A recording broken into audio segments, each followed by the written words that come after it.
Okay, Chayu, I have a question.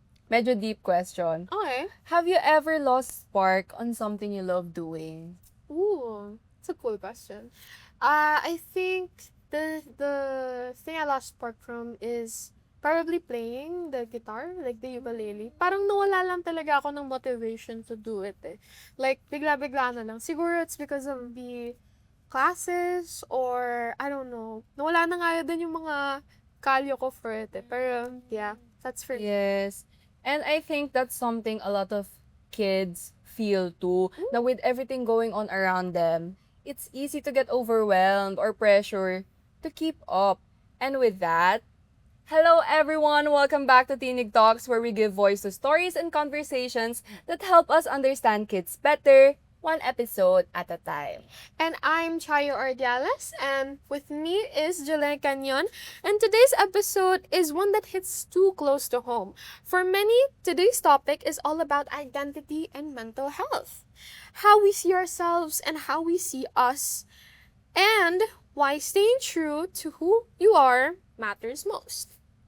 I'm actually very intrigued by this topic. Like, I feel like it's such an important one to talk about. Like, especially since mental health continues to be an ongoing issue. It's essential for us, especially parents, to understand it better. So they can get a glimpse of what really goes on in a child's mind, how it works, and since we're living in an ever changing generation, it's just as important to keep learning and adapting to help support the younger ones in the best way we can. Agree. And also, sakto yan kasi this topic was tackled in the Munting Kwento series titled In Our Own Ways. Oh. This story talks about a girl named Hannah who loves doing get ready with me vlogs and finds so much joy in creating content. Mm-hmm. But later on, she started getting compared to Luna. Comments like, mas magaling si Luna or mas funny kaya si Mika, until she began questioning herself. Aww. I like the title. Mm. In our own ways, diba? It really fits the story kasi it reminds us that everyone grows and shines differently. Just like Hannah and Luna, they both have their own strengths and styles. But sometimes comparison makes us forget that it's okay to be unique. The title shows that we all have our own ways of expressing ourselves. And that's what makes each of us special. And that's what today's story really highlights. How being constantly compared to others or told what to do can slowly make you lose touch with who you really are. Right. So when that happens, you start asking yourself, am I doing this because I love it? Or is it because it's what people expect from me? Kaya super important talaga pag-usapan ng topic na to kasi we'll talk about how kids and even adults can find their way back, protect their mental health, and reconnect with their true identity. Kaya tune in lang, mga parents, guardians, or adults kasi you guys play a big role in helping kids feel grounded, safe, and understood. Lalo na sa panahon ngayon na mabilis magbago ang mundo online. So let's start with this. How important do you think it is to really know who you are before you share yourself with the world, especially online? Super, super important. Kasi if you don't have a strong sense of who you are, madali ka maapektuhan by what other people say. So, one small comment can easily make you question yourself, diba? And before you know it, yung confidence mo, unting-unting nawawala. Exactly. And sometimes we don't even notice it at first eh. Tulad dun sa story kanina ni Hannah, dun sa Munting Kwento series, she just wanted to have fun creating content. Pero eventually, napansin niya na parang may nagbabago na talaga. What used to feel like a hobby suddenly felt like something she had to perfect. And when people started comparing her to others, it affected how she saw herself. Right. And that's something a lot of us can actually relate to, whether you're a student or an artist, even an influencer. So constant comparison can make you forget why you even started in the first place. Minsan dahil lang may mas magaling or may mas sikat, bigla kang nagdududa kung deserve mo ba yung ginagawa mo eh. So, like, especially as us, di ba? Artists, ang daming ang daming makikita mo na feeling mo mas magaling sila. Yes. So, nakakawalang gana for me. At least, ako din. Relate Nawawalan ako. naman. Yes. Ako kasi medyo may issue ako sa kapag nag-start ako sa bagay tapos hindi ako magaling. Parang ayoko na ituloy. Like, hindi ako yung type ng tao na, ay, hindi ako magaling. So, magta-try ako na magta-try. Kaya Oo, nawawalan talaga ako ng gana. Tapos kapag nakikita ko pa, or nako-compare ko yung sarili ko sa ibang tao, parang mas nakaka-down laro ng confidence na, alam, ang galing-galing na niya. Bakit ko pa gagawin? Wag na lang siya na lang dyan. Nakaka-down talaga siya ng confidence.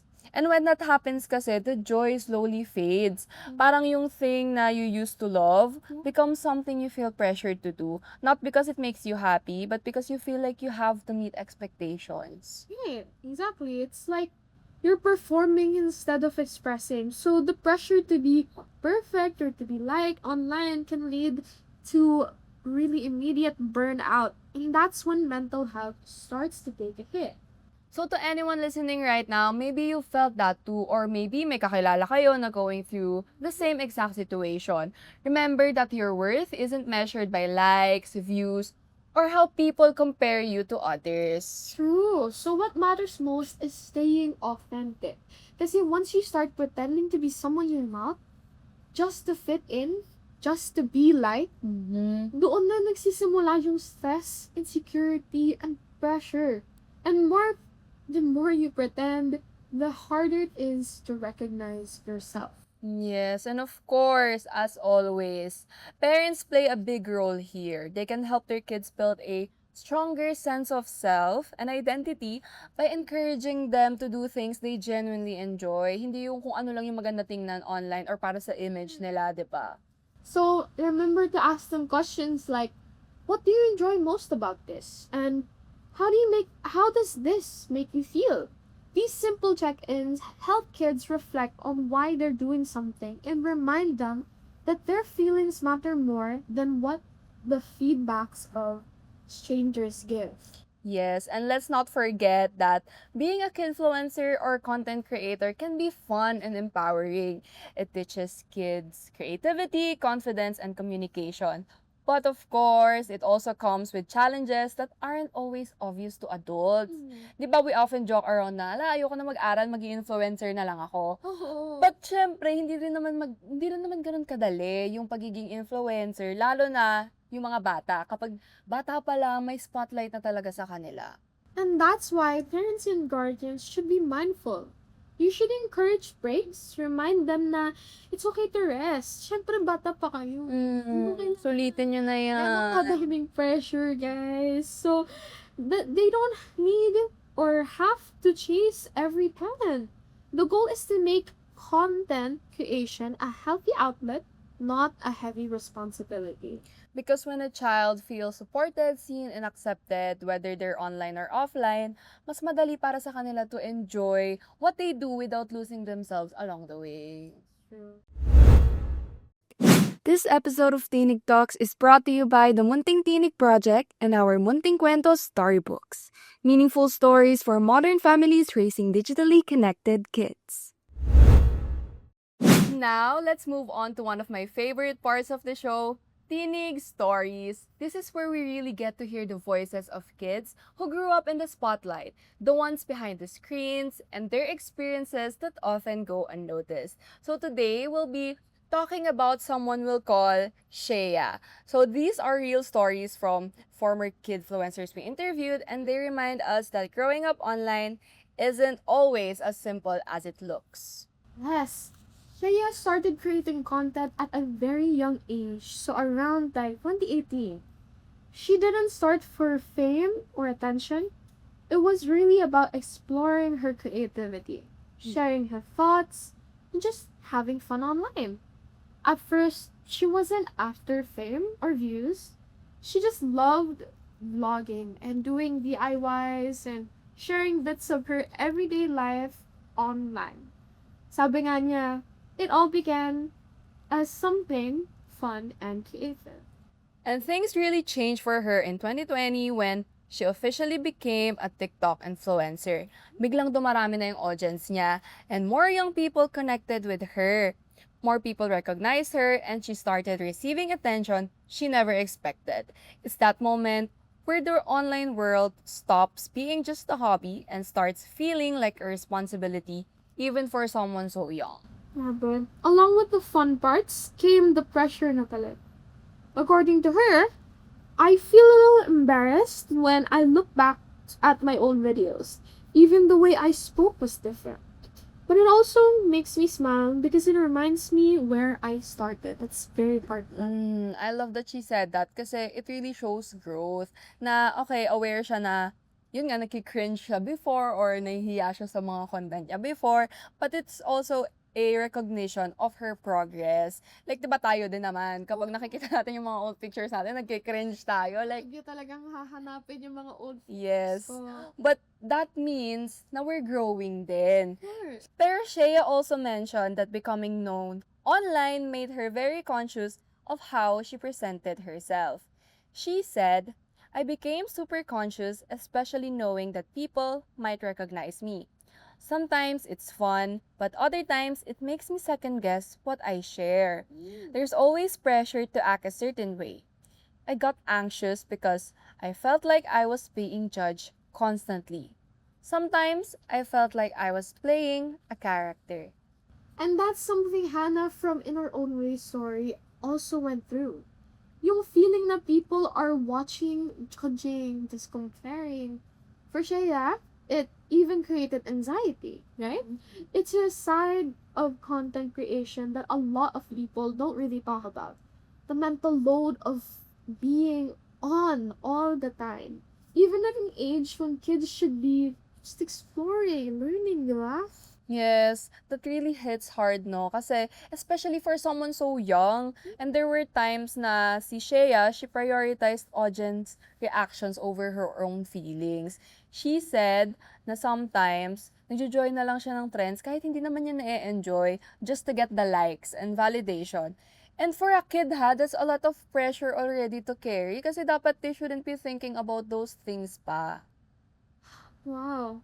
It's really, really difficult. Kasi, yung online hate pa, like, they go through a lot of fake news, tapos, hate comments, yung mga rumors, lahat yan, she experienced. She said some people even spread lies about her online. Sabi nga ni Shea, seeing lies online is frustrating and scary. Sometimes, people believe them. But I think what I love about Shea is kasi shinare niya how she was guided by her parents. Wow. This is a big reminder that support matters more than controlling what kids do. She said, my parents have been super understanding and they help me take breaks when I need them. They sometimes remind me to rest or pace myself when they see I'm taking on too much. Having that kind of support really helps. They always remind me that rest is okay and that I'm doing great. They remind me that the internet doesn't define who I am and that I'm more than my follower count or comment section. Talking to them helps me stay grounded. Love that so much. That's really the heart of the story. Parents, guardians, and even mentors don't have to shield kids from everything. But being present, asking the right questions, and helping them pause is so powerful. It reminds us that identity can be shaped and shaken by online pressure. So, with support and self awareness, kids can learn to stay grounded. And Shea's story shows that even with fame, a child still needs space to grow, rest, and just be themselves, not a character for the internet. Tayo nga na, alam mo, hindi naman tayo influencers and hindi na rin tayo bata. Kailangan din natin ng rest. So, paano pa sila, di ba? And it's a lesson for all of us, whether we're online creators or simply navigating social spaces. The digital world is only part of who we are. Real life, real support, and self-awareness matter even more. Aw, exactly. I think what's really important here is how much difference it makes when a child feels seen and supported. Like, it's not about controlling what they do online, but being there when they need guidance and just someone to talk to, really. Right. Sometimes kasi we forget na kahit yung smallest encouragement lang, like it's okay to take a break, you're doing great, can really help kids feel grounded and comforted as well. It shows them that their value isn't tied to performance or popularity. Ooh. Yeah, actually, honestly, the stories like Shea, they really make me reflect then. Parang reminder sa atin na kahit we might be older or more experienced, we still need that safe space to just be ourselves, away from pressures and expectations. And I think everyone deserves that. Yes. And for parents, guardians, or even friends listening, supporting kids in their online journeys doesn't mean doing everything for them. Hindi naman kailangan sinuspoon feed, di ba? But it just means noticing when they need rest, asking how they feel, and letting them know they're enough as they are. Totally, di ba? And I think that's the biggest takeaway. Like, it's okay to grow, to make mistakes, and to pause. The online world will always be there. But your identity, your mental health, and your happiness, it comes first. So earlier kanina, 'di ba, I asked you na kung ma-experience ka ba na na-lose mo yung spark mo. And you mentioned yes. So, I'm just curious if once na-lose mo yung spark na yon, may ginagawa ka ba about it to, ano mo yon, try to gain it back? Ooh. Usually, pag ginagawa ko yun, yung gusto kong gawin to gain my spark back, it's, I don't know if you guys do this then, pero I watch other people do it. Oh, Alam mo yun? Yung, yes. if ever gusto kong mag-paint, tapos nawawalan ako ng gana, gusto kong nanonood ako ng mga videos. Oh, see, it's also collected to content, Yes, di ba? yes. So I'm also watching videos of people doing it for me to feel inspired then na to create it. Kasi, katulad nung sinabi ko, gitara or ukulele, those instruments, like, I haven't touched them in how many months na. Kasi, I've been so busy, tapos, napapansin ko na parang wala akong sa time magtugtog na. And, pag nakakakita ako ng mga songs or like ballads na may mga people na nagpo-post online, mga content nila na nagko-cover sila sa gitara, parang nainganyo akong gumawa din ng mga ganon. So, Yes. I feel like the best one is to watch content to help you feel inspired then. So, balik ko sa'yo, meron ka bang mga things na nawala sa'yo, nawala yung spark mo, tapos nabalik mo? Yes, kasi ako, personally, hindi naman madali. Oo. It often happens na yung parang nawawala yung spark ko. Di ba? Kasi parang may tendency talaga ako as a person na if lagi siya yung ginagawa ko, like paulit-ulit lang, like parang routine na rather than enjoyment, talagang nawawala yung spark ko for it. At ako, based sa experience ko, hindi ko napipilit na para bumalik yung spark ko. Hindi ko pwede na like, para bumalik yung spark ko, gagawin ko lang siya ng gagawin. Oo. Kailangan ko talaga ng break. Yes, kailangan ko ng pause. Kailangan ko muna i-process na like, okay, medyo nagsasawa na ako, na-overwhelm na ako sa ginagawa ko. Kailangan ko muna ng breather ba? Like, maghahanap ako ng other outlets, distraction. And also din kasi, ako personally, napansin ko na, kaya naglulose ako ng spark on some things is because, like, yung overall well-being ko is hindi rin ako okay. Like, pagod ako sa akal, sobrang busy, di ba? So, parang inevitable na mawawala yung spark mo sa something kasi wala ka nang time to do it. So, para sa akin, yung pinaka-effective way talaga na ma-regain mo yung spark mo is to take care of yourself.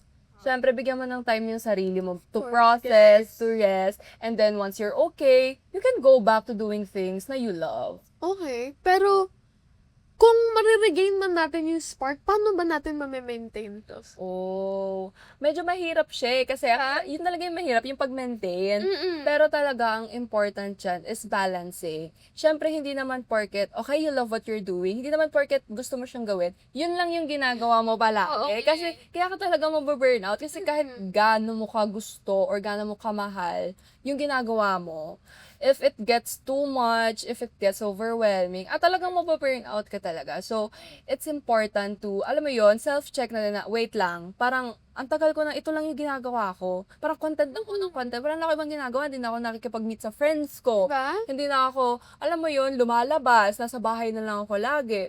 Kaya it's important na, ayun nga, balance din talaga. Right? Kaya, Diba? alam mo, medyo skeptical nga ako dun sa saying na, alam mo yung, if you truly love what you're doing, you'll never work a day in your life. So, skeptical ako dun kasi, for me, I also really love graphic design kasi as MMA students, I feel like graphic design would be my top passion. Yes. Pero, to think about having to do that over and over again for my work, parang nakakawala talaga ng gana. Yes. Honestly. Yes, sobrang relation. Kasi, iba yung pag vino mo lang siya as hobby. Yes. Tapos kapag naging work na siya, na requirement na, parang napipilitan ka na. Like same with this Oo. kidfluencers, diba, na nag-start sila for fun lang, ganito. Pero nung kumikita na sila, parang naging responsibility na siya. Hindi na siya like outlet for fun. Naging work na talaga siya. So, before we close today's episode, we want to leave parents with a few grounded, practical reminders, like small things you can do consistently to support your child's self and emotional well-being. So, first, guys, make regular and even weekly check-ins a habit. These don't have to feel like interviews. Minsan, it's as simple as sitting beside them while they're drawing or talking during a car ride, asking gentle questions like, how's your week? Or, may nangyari ba? Or, may iniisip ka ba? Stress ka na ba? It creates a rhythm of connection so kids get used to sharing without feeling pressured. And along with that, reassure them that you're always available. Kids open up more when they feel they have a parent who's emotionally present, someone they can approach anytime, even at the most random moments. You don't have to force conversations. Sometimes it's enough to consistently show that if you need me, I'm here. Aww. During those moments, practice really listening, right? Kasi, hindi lang yung tatanungin mo lang siya. Try to understand them. Let them finish their thoughts. Let them express themselves fully. Avoid interrupting, lecturing, or talking over their story. Kasi it's their time. It's their time to share. Kids shut down when they feel judged or corrected too quickly. Just being there, quiet, patient, and attentive can mean so much more than giving the perfect piece of advice. And lastly, as we always say, remind them to take breaks. Kids are growing up in a world where everything moves fast, like school, social media, expectations. So they need to hear from the adults in their lives that rest is not a reward, it's a necessity. Right. Encourage them to pause, unplug, breathe, and enjoy slow moments. Those little breaks kasi help them reset, protect their mental health, and remind them that their worth isn't based on their productivity. Yes. Now, at the end of the day, these small habits build a foundation of trust, safety, and emotional clarity. And that foundation helps kids understand themselves better, both online and offline. So to everyone listening, whether you're a parent, teacher, tita, tito, kuya, or ate, remember this. Kids are still discovering who they are. And in a world full of comparisons, our support can be the voice that keeps them grounded. Let's remind them that they don't have to be perfect. They don't have to compete. They don't have to perform. What matters most is staying true to themselves. And with that, we'd love to hear from you. How do you support the kids around you in building confidence and identity? You can share your thoughts with us on our social media platforms. And don't miss our next episode of Tinig Talks, where we'll unpack another meaningful topic, specifically about safety and legal boundaries, to help us understand today's generation even better. This has been Tinig Talks, where every voice matters. And every story finds its time to shine. See you next episode!